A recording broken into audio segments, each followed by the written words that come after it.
Graça e paz, meus amados irmãos, boa noite. Sou o pastor Luiz Carlos da Segunda Igreja Presbiteriana de Rio Doce, Olinda, Pernambuco. Mais uma vez nós estamos aqui reunidos para estarmos estudando a palavra do nosso Deus Pai Todo-Poderoso e nós rogamos as ricas bênçãos de Deus por esse momento. Seja bem-vindo, graça e paz vos sejam multiplicadas a todos vocês e toda a família de vocês respectivamente. Graça e paz, meus amados, vocês que estão chegando. Vamos ter uma palavra, um texto para convocação, para adoração. Ouviremos alguns louvores e depois nós estaremos fazendo o estudo da palavra de Deus. Ok? Salmo de número 96 diz o seguinte: Cantai ao Senhor um cântico novo, cantai ao Senhor todas as terras, cantai ao Senhor, bendizei o seu nome, proclamai a sua salvação dia após dia, anunciai entre as nações a sua glória, entre todos os povos as suas maravilhas. Porque grande é o Senhor e muito digno de ser louvado, temível mais que todos os deuses. Esse é o Deus a quem nós servimos. Então nós, como de praxe, sempre colocamos um louvor inicial e depois a gente parte para o estudo da palavra, ok? Então vamos orar e vamos dar graças a Deus por esse momento. Bendito Deus e Pai, nós louvamos, glorificamos, exaltamos o Teu nome, ó Deus, em Tua trina presença. Nesse momento, o Teu povo que se chama pelo Teu nome, apesar do isolamento social forçado, cada um na sua casa está elevando o seu pensamento em oração para contigo, ó Pai, rogando as Tuas ricas bênçãos por este momento. Que o Senhor, mais uma vez, por meio da instrumentalidade e o poder do Teu Espírito em que nós habita, nos fale mais uma vez a Tua palavra para o Teu povo que se chama pelo Teu nome. Recebe, Senhor, nosso louvor, a nossa adoração como aroma suave, em nome de Jesus. Amém.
Bendito Deus. 2, 3, 4.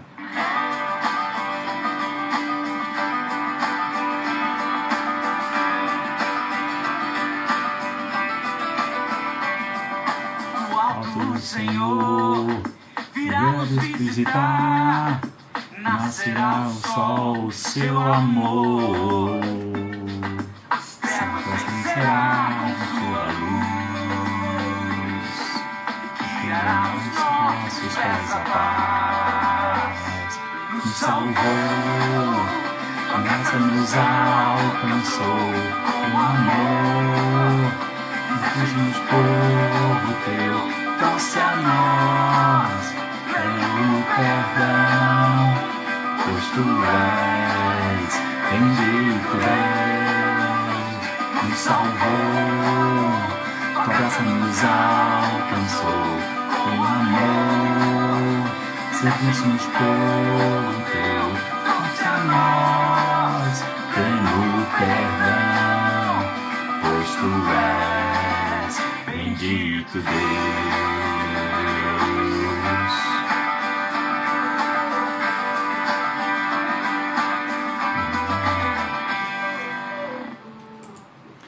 Bem, irmãos, nós vamos agora para o segundo louvor e depois estaremos dando continuidade à série de estudos que nós estamos realizando na primeira carta de Paulo aos Coríntios.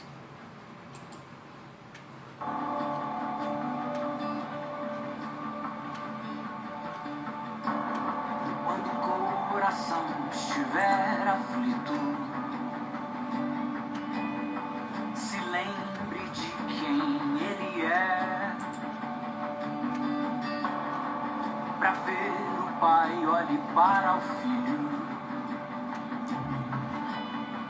Deus que se revelou a nós, a vida eterna já nos deu, a alegria e paz começam aqui.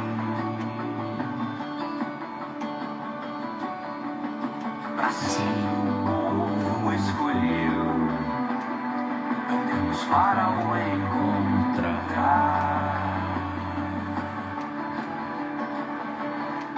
E então vamos cantar, voltando ao eterno lar, pela estrada que nos conduz, vivendo o seu amor. Quando o coração estiver aflito, se lembre de que Ele fez, do que criou e sustentar, pelo poder da sua mão. Estrelados somos os filhos da aliança eterna. Glória a Deus.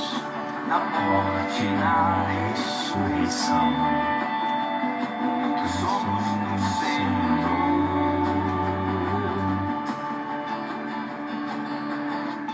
E então vamos cantar, voltando ao eterno lar, pela estrada que nos conduz, vivendo o seu amor. Glória a Deus. Aleluia.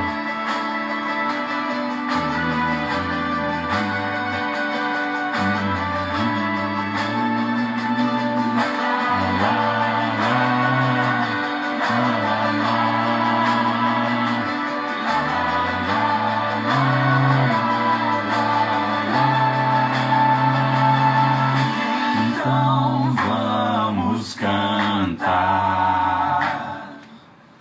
voltando ao eterno lar, pela estrada que nos conduz,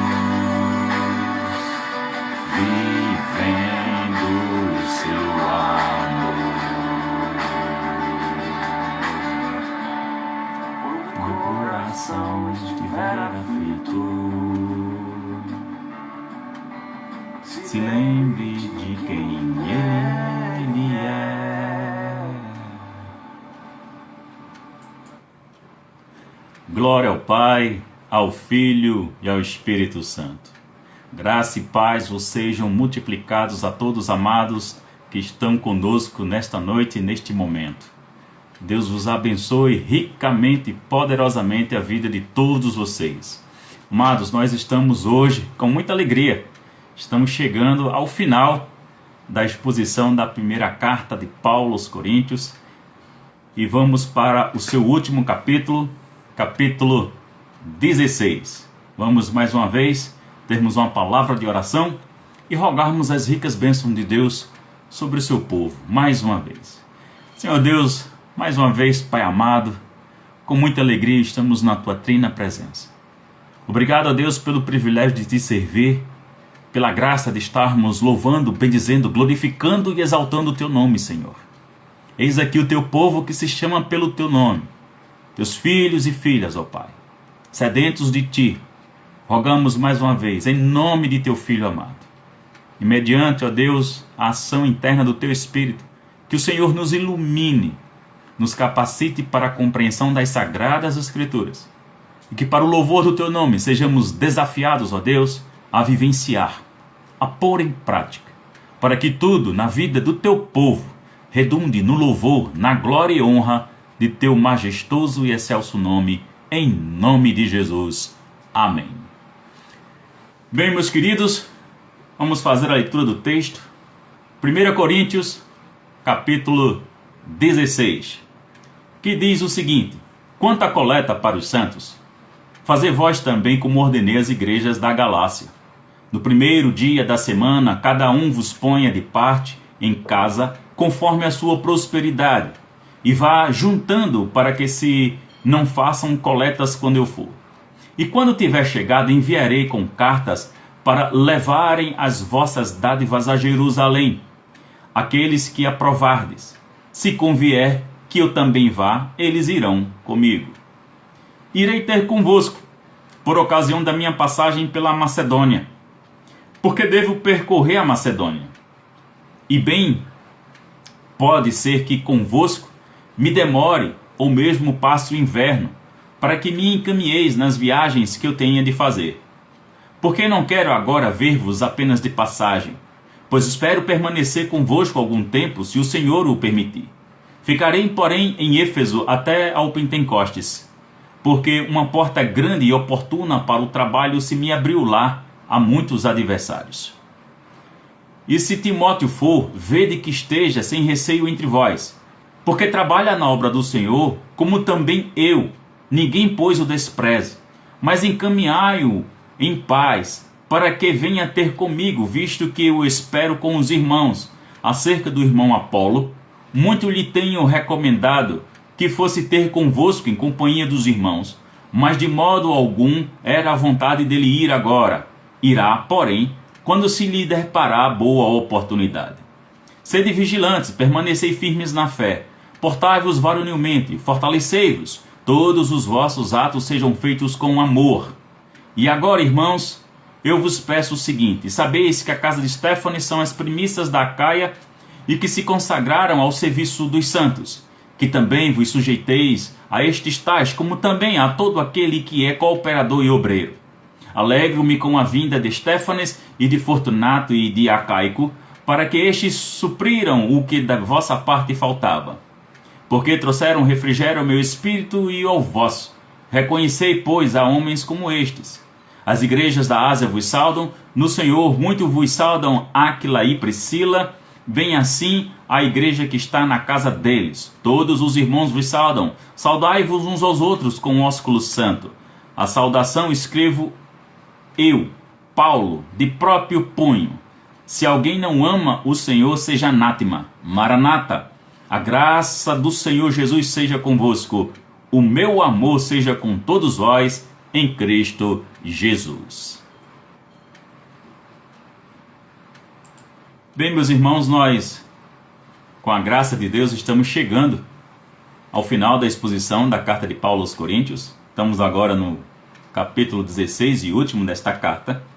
E o capítulo 16 está dividido da seguinte forma: dos versos 1 ao 4 nós temos acerca da coleta para os necessitados da Judéia. Dos versos de 5 a 9, os projetos de Paulo. Dos versos 10 a 12, acerca de Timóteo e Apolo. 13 a 14, as exortações finais. 15 a 18, Estéfanos, Fortunato e Acaico. 19 a 24, saudações e a bênção. Isso é como está configurado a divisão de todo o capítulo 16. Então nós iniciamos a primeira parte, onde fala acerca da coleta para os necessitados da Judéia. Então a gente tem a expressão inicial, a coleta para os santos. Mas o que significava essa coleta para os santos? Do que se tratava? Que evento, que movimento era esse o qual Paulo está mencionando aqui nessa carta? A gente pode ter a iluminação clara dessa situação quando a gente vê Paulo escrevendo a sua carta aos Romanos, no capítulo 15, e a gente vamos ler os versículos 25 a 27, que diz o seguinte: mas agora estou de partida para Jerusalém a serviço dos santos, porque aprove a Macedônia e a Acaia levantaram uma oferta em benefício dos pobres dentre os santos que vivem em Jerusalém. Então essa é a situação que Paulo está mencionando. Isto lhes parece bem, e mesmo lhes são devedores, porque se os gentios têm sido participantes dos valores espirituais dos judeus, devem também servi-los com bens materiais.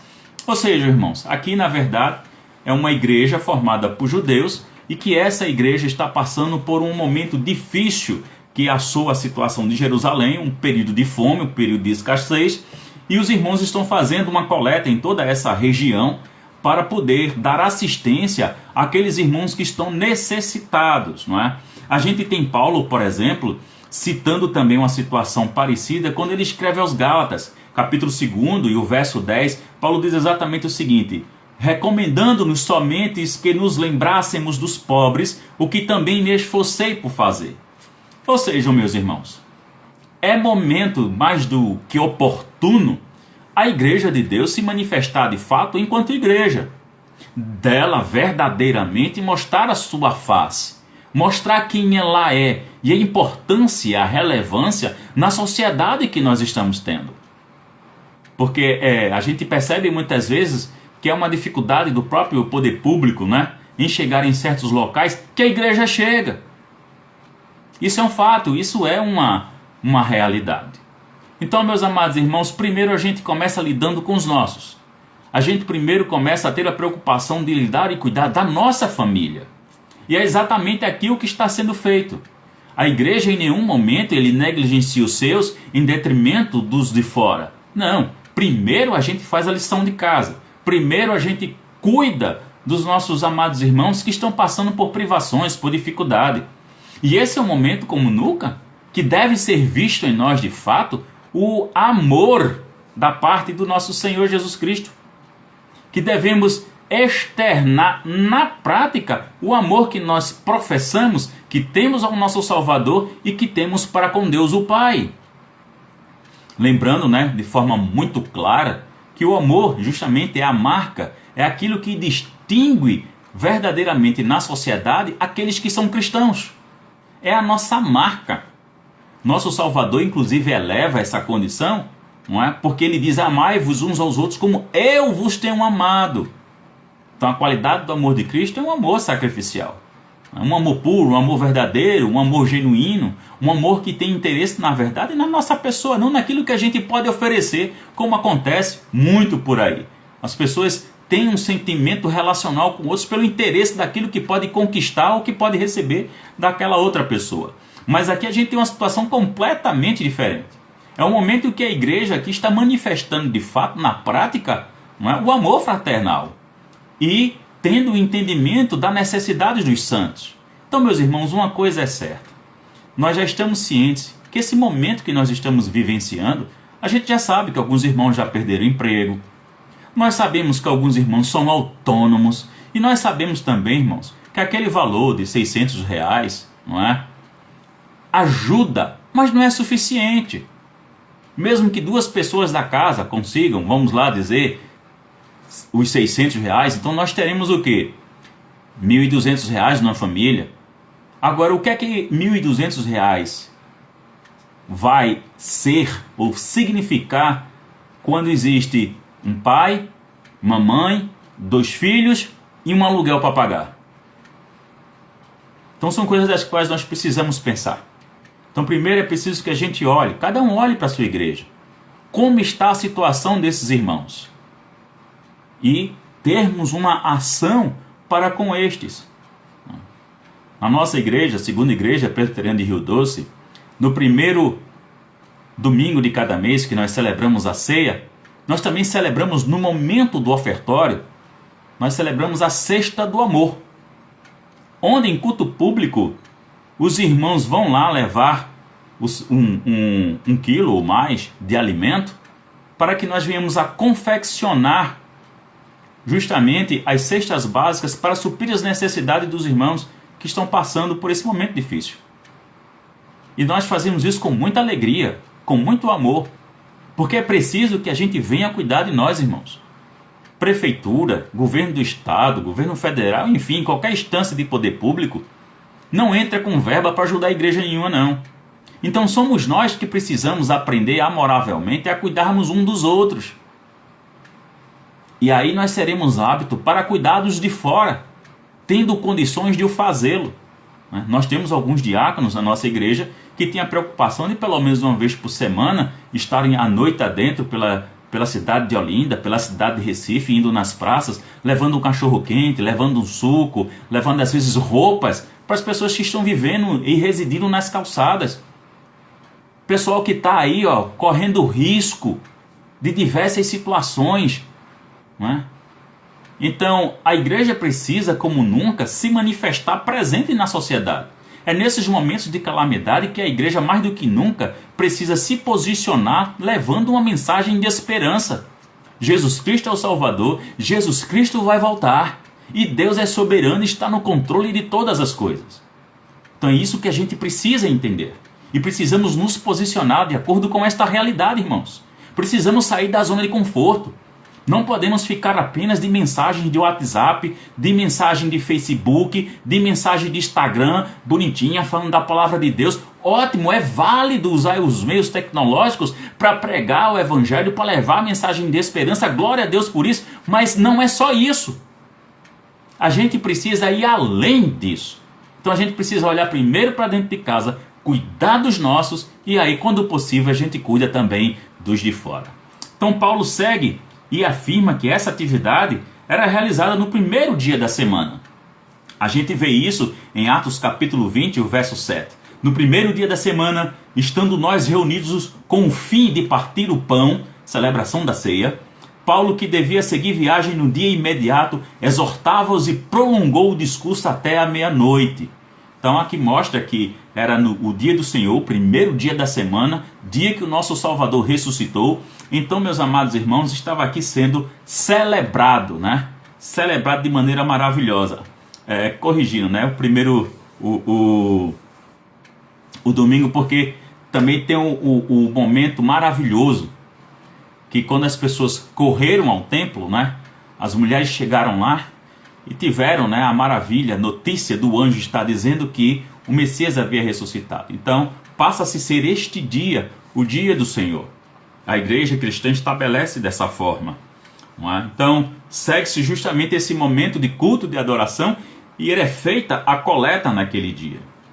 Paulo continua dizendo que vai enviar cartas, né? Isso nos faz lembrar exatamente 2 Coríntios, no capítulo 3 e o verso 1, quando ele diz: começamos porventura outra vez a recomendar-vos a nós mesmos? Ou temos necessidade, como alguns, de cartas de recomendação para vós outros ou de vós?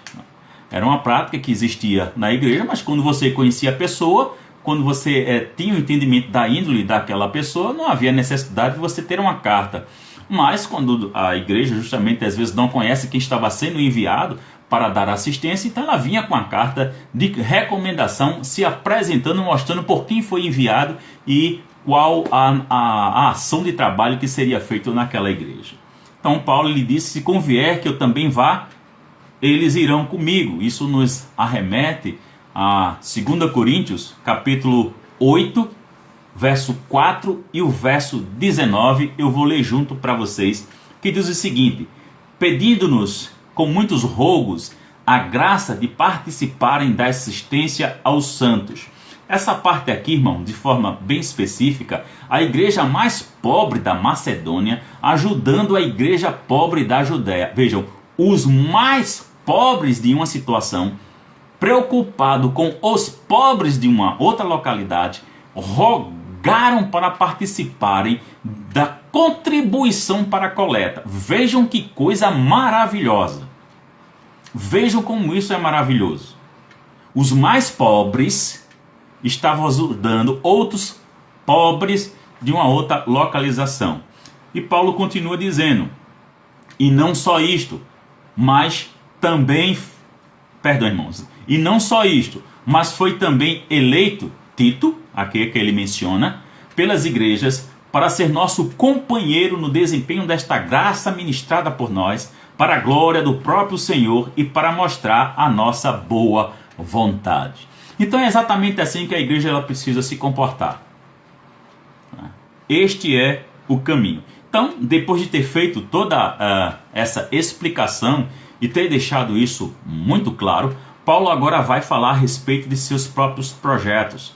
Então, Por ocasião da minha passagem pela Macedônia, né? Isso está consoante com a 2 Coríntios, no capítulo 1, dos versos 15 a 16, que Paulo vai dizer exatamente o seguinte: com esta confiança resolvi ir primeiro encontrar-me convosco, para que tivesses um segundo benefício. Lembra que Paulo estava dizendo que gostaria de ter com eles e que gostaria de passar um tempo com eles? Pronto, então na segunda carta já está sendo mencionado isso daí, ok?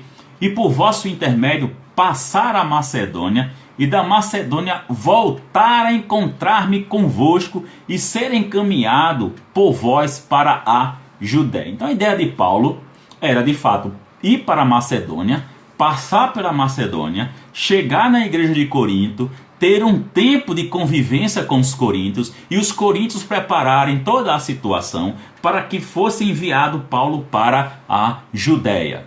Então vejam essa relação que Paulo tem enquanto pastor, enquanto missionário, né?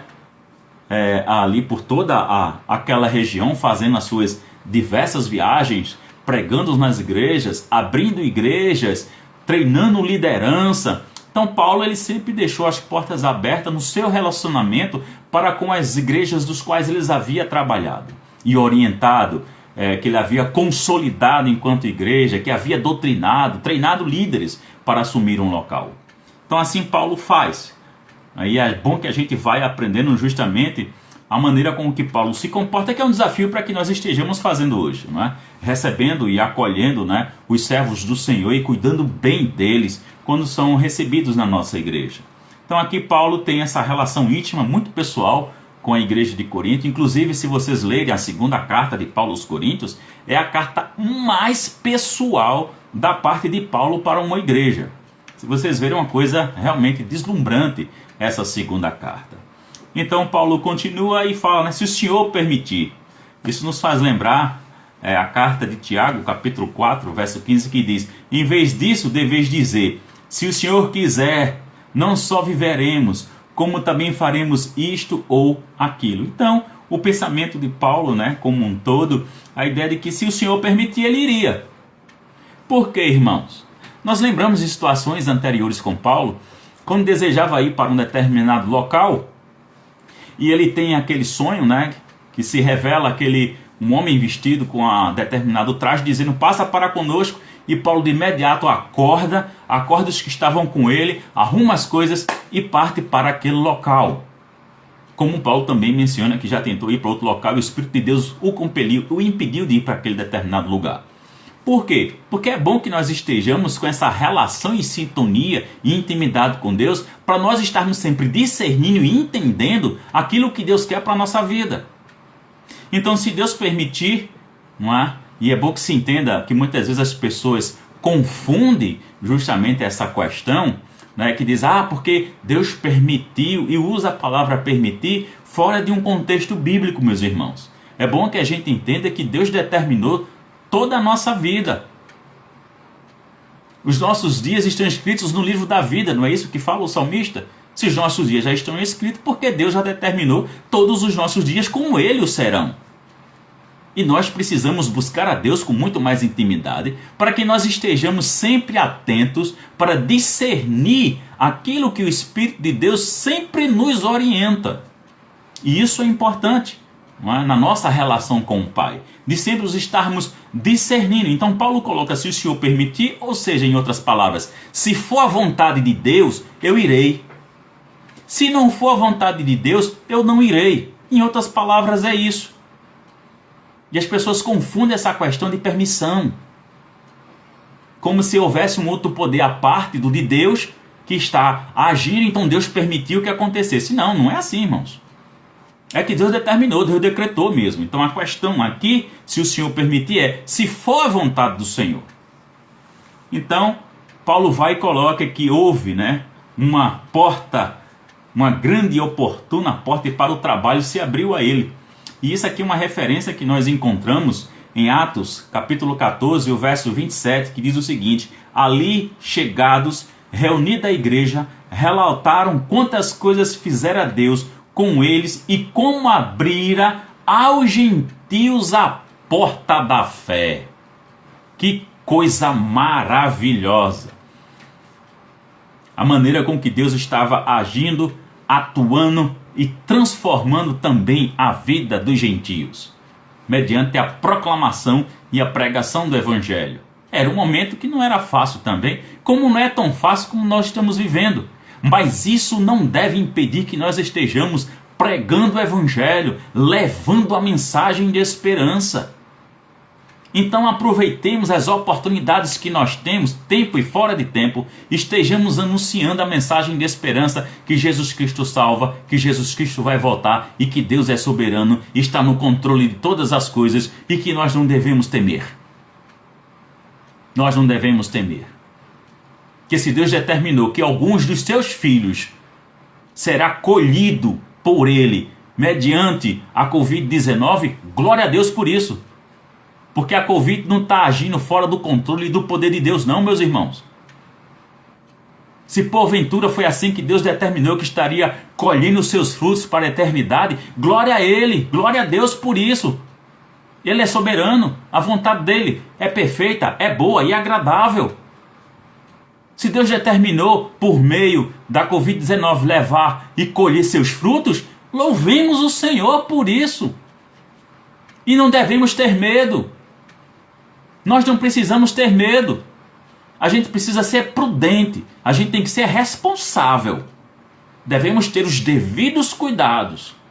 Seguir justamente os protocolos de higiene e tal e etc. Certo? Porque a gente não temer não significa que a gente vai agir responsavelmente e vai sair de qualquer jeito não. Porque se de repente você estiver contaminado e você for assintomático, como é que você vai se colocar diante de Deus contaminando outras pessoas? É bom que se pense a respeito disso. Então, nós somos chamados à responsabilidade. Ok? Então, Paulo coloca que existe ali, uma situação com muitos adversários. Isso a gente pode ver em Atos 19, o verso 9, que diz o seguinte: visto que algum deles se mostravam empedernidos e descrentes, falando mal do caminho diante da multidão, Paulo, apartando-se deles, separou os discípulos, passando a discorrer diariamente na escola de Tirano. Então, ou seja, é aquela preocupação que nós temos de não atirar pérolas aos porcos. Eles não vão reconhecer o valor e vão pisar nelas. Então tem certas coisas que nós precisamos ter discernimento. A gente fala exatamente para quem quer nos ouvir. Se as pessoas não querem ouvir, sejamos educados e devemos considerar a vontade da pessoa. Porque não existe nada melhor do que quando nós falamos para as almas que estão sedentas e querem ouvir. Mas aquelas almas que se consideram, que se auto-justificam e que se sentem que são seres superiores ou melhores espiritualmente do que os outros, se não quer ouvir, lavamos nossas mãos. Mas nós fizemos e devemos fazer sempre a nossa parte. Então, meus amados irmãos, dificuldades sempre vamos ter.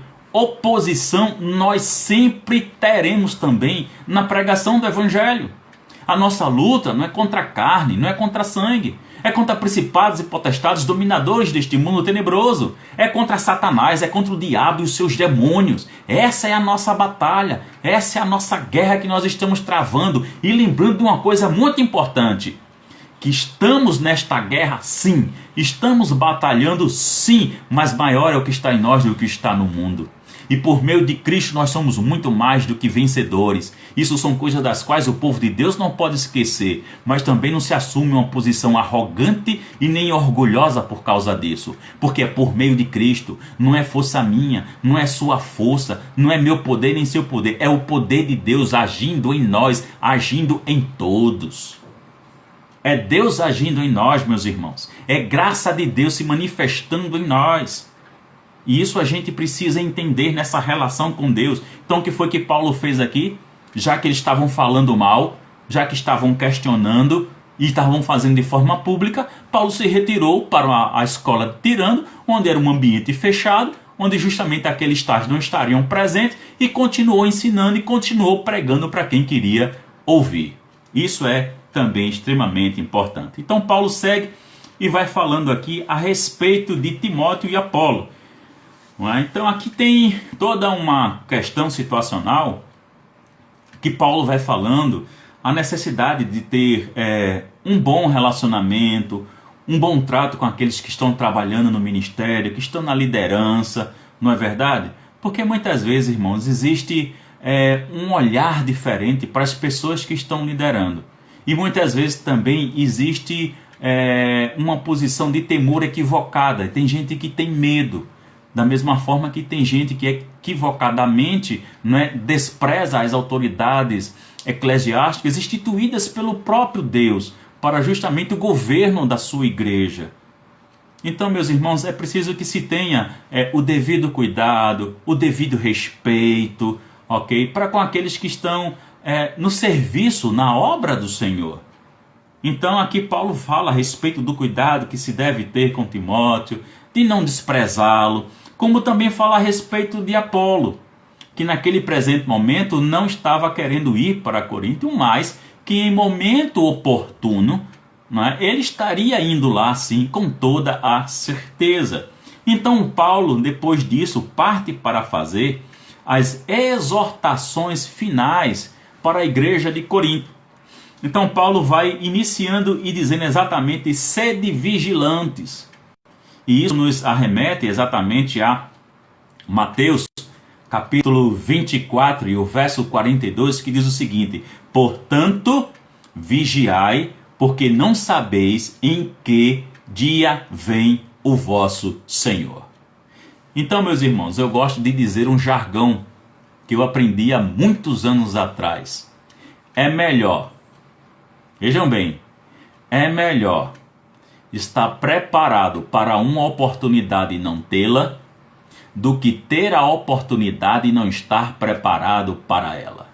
Então, a ideia de vigilância aqui é que nós não sabemos o dia e a hora que o nosso Salvador vai voltar. Então, devemos estar prontos para qualquer momento que ele vier. A igreja ela não pode relaxar. A igreja não pode baixar a guarda. Do mesmo jeito que o salmista fala que o sentinela não dormitará, é certo que não dormitará Deus que guarda a cidade. Então nós devemos entender, nós não devemos cochilar.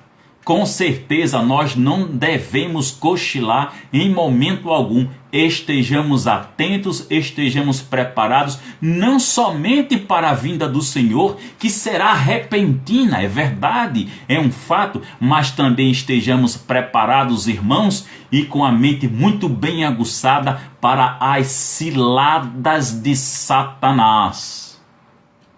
Estejamos prontos e vigilantes para com o inimigo das nossas almas. Então a igreja precisa estar atenta e vigilante em diversas frentes de guerra, de batalha mesmo. Isso a gente não pode esquecer, meus irmãos. Não podemos esquecer disso. A igreja não pode permanecer apática o resto da sua vida, não. Acorda, igreja. Acordem, povo de Deus. É preciso que a gente entenda a realidade que nós estamos vivendo. Eu tenho visto as postagens das pessoas, preocupado com política, é gente a favor, é gente contra, é gente a favor de passeata, contra passeata, sabe? É gente falando de N outras coisas, mas não se vê a proclamação do Evangelho. A real preocupação com as coisas que nós devemos ter de fato. É pregar o Evangelho, é vivê-lo. Acima de tudo, a pregação do Evangelho se dá pela nossa vida. O caráter de Cristo deve ser refletido em nós. As pessoas devem olhar para nós e perceber de fato que eu e você somos diferentes. E quando elas vierem com a curiosidade de saber por que somos diferentes, elas vão descobrir que nós somos cristãos, verdadeiros, autênticos, fiéis a Deus. Então, meus irmãos, sejamos vigilantes. Sejamos vigilantes. Outra recomendação aqui da parte de Paulo é permanecer firme na fé. E vamos entender com mais clareza o que é que Paulo está querendo dizer com essa questão de você permanecer firme na fé. Vamos dar uma olhada em Filipenses, capítulo 1 e o versículo 27, e depois nós estaremos lendo também Filipenses, capítulo 4 e o verso 1. Eu vou ler tudo junto, certo? Que diz o seguinte: vivei acima de tudo por modo digno do Evangelho de Cristo. Olha a primeira exortação. Vivei acima de tudo por modo digno do Evangelho de Cristo. Estamos fazendo isso, igreja? Estamos fazendo isso, amados irmãos? Investiguemos a vida de cada um de nós. Olhe para a sua. Não se preocupe com a vida do irmão, não. Nem da irmã, não. Pense na sua vida. Ok?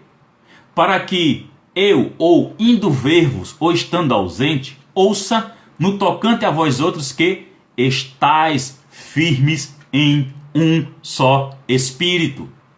É essa unidade, esta relação com o Espírito Santo, esta relação também, irmãos, de estar firmes como um todo, como a igreja toda, como um exército uno, firme, pronto para a batalha.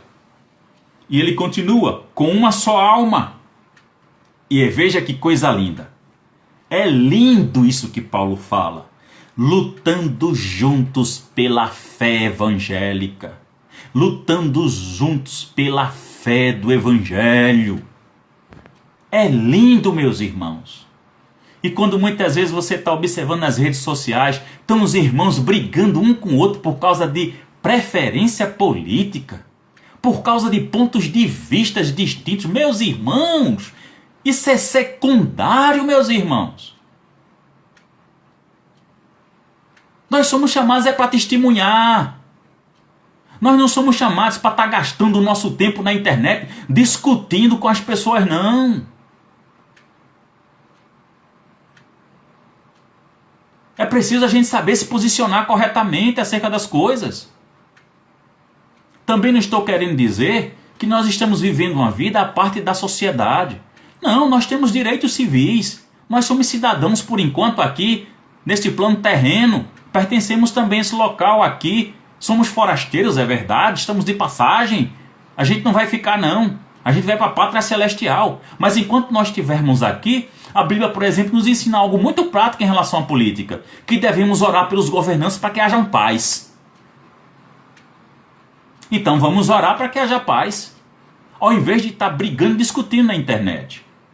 Paulo continua em Filipenses 4:1, Paulo diz exatamente o seguinte: portanto, meus irmãos, amados e muito saudosos, minha alegria e coroa, sim, amados, permanecei deste modo, firmes no Senhor. A nossa firmeza é Cristo, a rocha, a pedra angular. É nele que somos edificados, fortalecidos. E é nele que a gente prossegue, firme. Não é sua força, não é minha força, não é seu intelecto, não é seu conhecimento, nem meu, não. Se trata de Cristo. Se trata de a gente entender que Ele é a nossa suficiência. Se trata da gente entender quando Cristo disse: sem mim nada podeis fazer. Se trata de a gente entender qual é o nosso lugar nessa relação. E saber que Deus é soberano sobre nossas vidas. Então, meus irmãos, Paulo continua na sua exortação e ele vai dizer: fortalecei-vos. Mas o que é se fortalecer? Quais as implicações de fortalecei-vos? Paulo deixa isso muito claro e é mais abrangente quando ele escreve sua carta aos Efésios. No capítulo 3 e no verso 16. Para que, segundo a riqueza da sua glória, vos conceda que sejais fortalecidos com poder mediante o seu Espírito no homem interior. Para que, segundo a riqueza da sua glória, a glória de Deus, vos conceda que sejais fortalecidos com poder mediante o quê? O seu Espírito no homem interior. De estarmos fortalecidos por dentro, de estarmos fortalecidos espiritualmente. Não é a gente estar musculoso não, certo? Não é a gente estar musculoso não. E tem gente que só tem essa preocupação, né? De se fortalecer neste aspecto, neste sentido. Não é? Tem gente que não gasta o mesmo tempo que gasta na academia, de joelho, orando ou lendo a palavra, ou lendo algum bom livro, não é? A respeito das Sagradas Escrituras, não é? Conhecendo mais coisas, se aprofundando.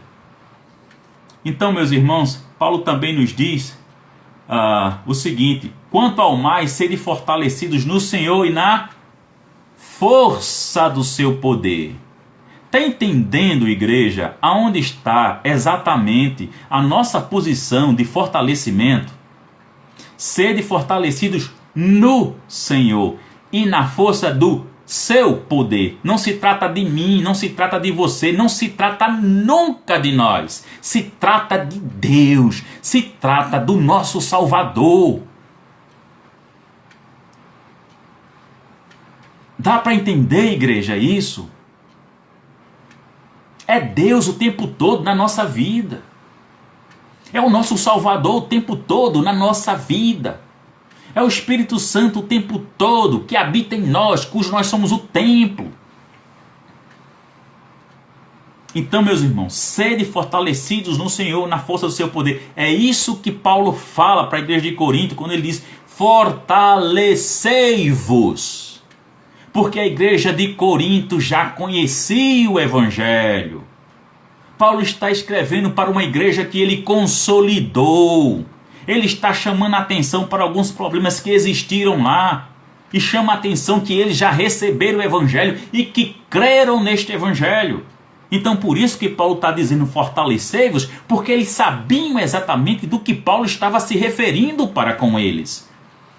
E de forma muito clara nós estamos esclarecendo a ideia que Paulo tem justamente por meio da carta aos Efésios, quando ele explica e ele destrinta o que significa de fato isso daí. E aí Paulo parte para uma última observação e ele diz o seguinte: olha, todos os outros atos sejam feitos com amor. Todos os vossos atos sejam feitos com amor. Isso nos lembra aquilo que Pedro fala. Na sua primeira carta, no capítulo 4 e o verso 8, Pedro diz o seguinte: acima de tudo, porém, tende amor intenso. Veja que palavra, tá? Tende amor intenso, uns para com os outros, porque o amor cobre multidão de pecados. Tende amor intenso. Quando a gente tem esse amor intenso, meus irmãos, a gente não vai estar preocupado em estar olhando e catando pecado na vida do outro, não. E quando houver pecado na vida do outro, com esse amor intenso, a gente vai tratar e a gente vai cuidar do faltoso. Nós não iremos exercer uma disciplina, como já ouvi muitas vezes as pessoas dizendo: quando você for dar banho no menino, que você for jogar a água da bacia, cuidado para não jogar o menino junto. Então a gente joga fora só a água. Depois que o menino foi limpo, está purificado, não é? Então quando a gente trabalha a ação disciplinar, irmãos, é para fim de ganhar a pessoa de volta. E isso não é uma atitude justamente de penalização. Isso é uma atitude de amor.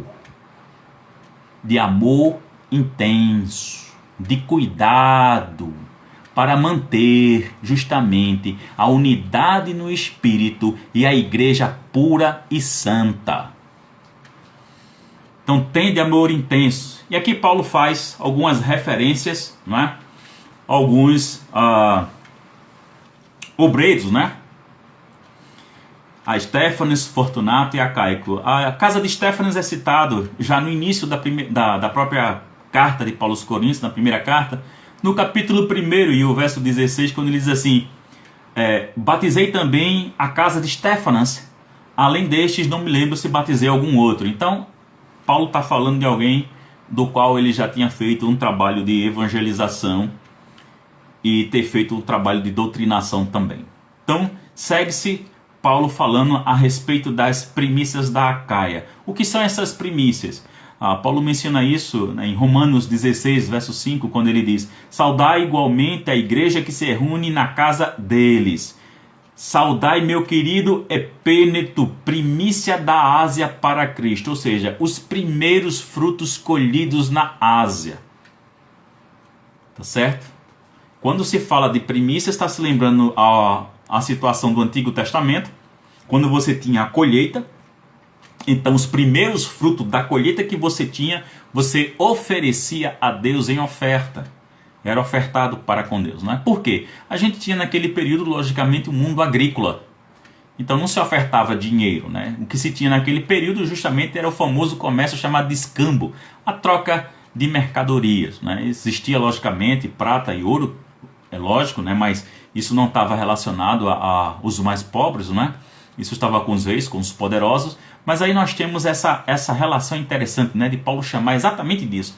Primícias da Ásia para Cristo. Quer dizer, o primeiro fruto colhido. Que coisa maravilhosa, né? E ofertado a Deus. Então estes amados irmãos estão ativamente trabalhando, irmãos, na obra do reino. Esses aos quais Paulo aqui ele menciona. E glória a Deus por isso, né? Glória a Deus por ter pessoas justamente que estão seguindo a vocação, segundo o chamado. Eu me lembro de uma vez, de uma pessoa fazendo crítica a um amigo pastor, e disse assim, o senhor deve ter cuidado com o que o senhor posta, porque na verdade o senhor escolheu ser pastor, não é? E o senhor é formador de opinião, tem que ter cuidado com o que está falando. E o pastor, né, com muita sabedoria, disse, irmã, primeiro eu não escolhi ser pastor. Cristo me vocacionou para isso. Cristo me chamou para isso. Eu poderia ser qualquer outra coisa. Eu poderia ter decidido fazer qualquer outra coisa, mas eu respondi a um chamado, a uma vocação. Então nós servirmos a Deus pelo chamado vocacional com que Ele tem para cada um de nós. Para comigo, para com cada um de vocês. E é bom a gente estar ciente daquilo pelo qual Deus nos chamou para a gente executar. Então Paulo está aqui falando justamente dos irmãos que estavam trabalhando ativamente na obra do reino.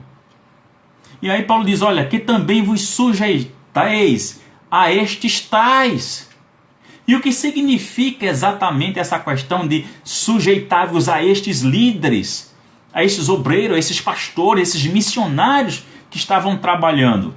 Hebreus capítulo 13 e o verso 17 vai deixar isso claro para nós. Diz assim, obedecei aos vossos guias e sede submissos para com eles, pois velam por vossa alma, como quem deve prestar contas, para que façam isto com alegria e não gemendo, porque isto não aproveita a vós outros. Olha, irmãos, aqui vem algo extremamente muito sério quando se fala da liderança. Nós temos líderes que foram instituídos por Deus. Se o líder estiver andando troncho, se ele está com a vida torta, existem os meios em que cada denominação sabe lidar ou tratar com isso. Mas pensando nas escrituras, a gente faz feito Davi. O que foi que Davi fez? Quando encontrou Saul? Não, vou fazer nada não, é ungido do Senhor. Por quê? Quem lida é Deus. Quem lida é Deus. É o Senhor que vai lidar com a situação. Mas aqui vamos para aquilo que o texto nos chama a atenção. Obedecer aos vossos guias e ser submissos para com eles. Essa é a posição de todo aquele que está na igreja, que faz parte de uma igreja local, que é membro dela. Pois velam por vossa alma. Olha, vejam essa relação importante. Os líderes da igreja velam por vossa alma. Essa é a orientação bíblica. Velam por vossa alma. Então, a submissão que você vai ter à liderança da sua igreja é em amor, em obediência a Cristo, o sumo sacerdote. Por você ser submisso a Cristo, então você será submisso à liderança que Ele instituiu espiritualmente na igreja que você faz parte. Primeiro você tem que entender isso. Segundo, entendam, ele vela por sua alma. Agora, prestem bem atenção no que eu vou dizer a vocês. Eu, como pastor, vou prestar conta de mim e das almas que Cristo está concedendo que eu cuide para Ele. Você vai prestar conta de você mesmo. Mas eu vou ter que prestar conta de você. É assim que funciona. Então, é em amor, irmãos, essa submissão. É em amor. E olha, o que é que o escritor dos Hebreus ensina? Para que façam isto com alegria e não gemendo. A ideia é de que o pastor e a liderança da sua igreja cuide de você com alegria e não gemendo. Então Paulo chega à parte final. A saudação escrevo eu, Paulo, de próprio punho. Isso aqui é comum Paulo dizer, justamente para provar que foi ele que escreveu. Ele fala isso também na carta aos Colossenses, no capítulo 4, verso 18, quando ele diz: a saudação é de próprio punho, Paulo, lembrai-vos das minhas algemas, a graça seja convosco, né? E aqui ele vem com a frase que chama muita atenção: se alguém não ama o Senhor, isso nos faz nos remeter também a Efésios 6,24, que diz: a graça seja com todos os que amam sinceramente ao nosso Senhor Jesus Cristo. E aí vem a expressão extremamente dura e severa da parte de Paulo: seja anátema, ou seja, seja amaldiçoado. Gálatas 1, 8 e 9 diz o seguinte: mas ainda que nós, ou mesmo um anjo vindo do céu, vos pregue evangelho, que valendo o que vos tenha pregado, seja anátema, seja amaldiçoado, assim como já dissemos e agora repito, se alguém vos prega evangelho que vá além daquele que recebeste, seja maldito, seja anátema. Por quê? Porque se sabe que na igreja de Corinto as pessoas não estavam acreditando na ressurreição física de Cristo. Então Paulo já começa a chamar a atenção, né? Trata desse assunto e no final ele faz esse arremate aqui: a graça do Senhor Jesus seja convosco, é a saudação sempre da parte de Paulo. Então, meus irmãos, nós estamos chegando ao final. Nós agradecemos a Deus pela presença de todos vocês. Que Deus abençoe respectivamente sua família, sua parentela. Que Deus abençoe a todas as igrejas presentes aqui também neste momento. A graça do nosso Senhor e Salvador Jesus Cristo seja multiplicada na vida de todos vocês. Irmãos, nós estamos nos organizando para fazer a transmissão via YouTube. Então, o que é que eu vou pedir de vocês? O que é que eu preciso que vocês façam? Que vocês se inscrevam no nosso canal. Na nossa página no Instagram, lá em cima, vocês vão ver que tem um link. Então, você precisa se inscrever, toque lá no link, vai direto para a nossa conta lá no YouTube. Você faz a inscrição e não esqueça de ativar o sininho. Não esqueça, porque quando a gente entrar online, você vai receber lá a notificação que a gente está online e aí você vai poder nos acompanhar, ok? Muito bem, Mônica está dizendo que está inscrita. Glória a Deus, Mônica. Seja bem-vinda, minha irmã. Só coisa boa na sua vida, viu? Casal muito amado, Mônica Barata, com seu digníssimo esposo, né? Deus abençoe, minha querida.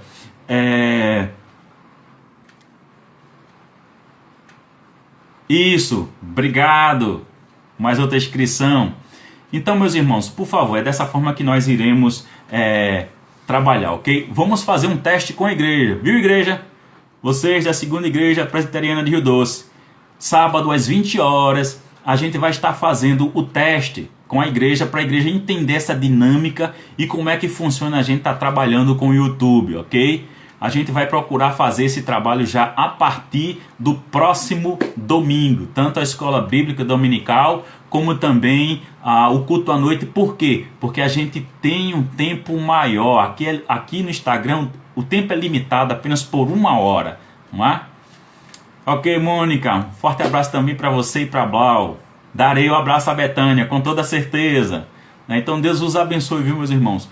Muito obrigado. Estejam orando por nós. Estejam orando também pela nossa igreja e que Deus venha me iluminar para o exercício de apresentação da próxima carta, né? Estamos orando que o Espírito de Deus nos ilumine que carta nós iremos trabalhar, que nós iremos fazer a exposição a nível de estudo bíblico, como nós viemos fazendo com toda a carta de Paulo a 1 Coríntios. Então rogo as orações de vocês para que vocês nos ajudem, né, nessa batalha. Estejamos, na verdade, irmãos, orando uns pelos outros. Isso é extremamente importante da parte de Deus, não é? A gente está intercedendo pelos santos neste momento. Muito obrigado mesmo, meus irmãos. Muito obrigado mesmo pela presença de todos vocês. É uma alegria recebê-los. Domingo, 10 horas da manhã, nossa escola bíblica dominical. E à noite, às 19 horas. De segunda a sexta-feira, às 9 horas, temos reflexão bíblica. Deus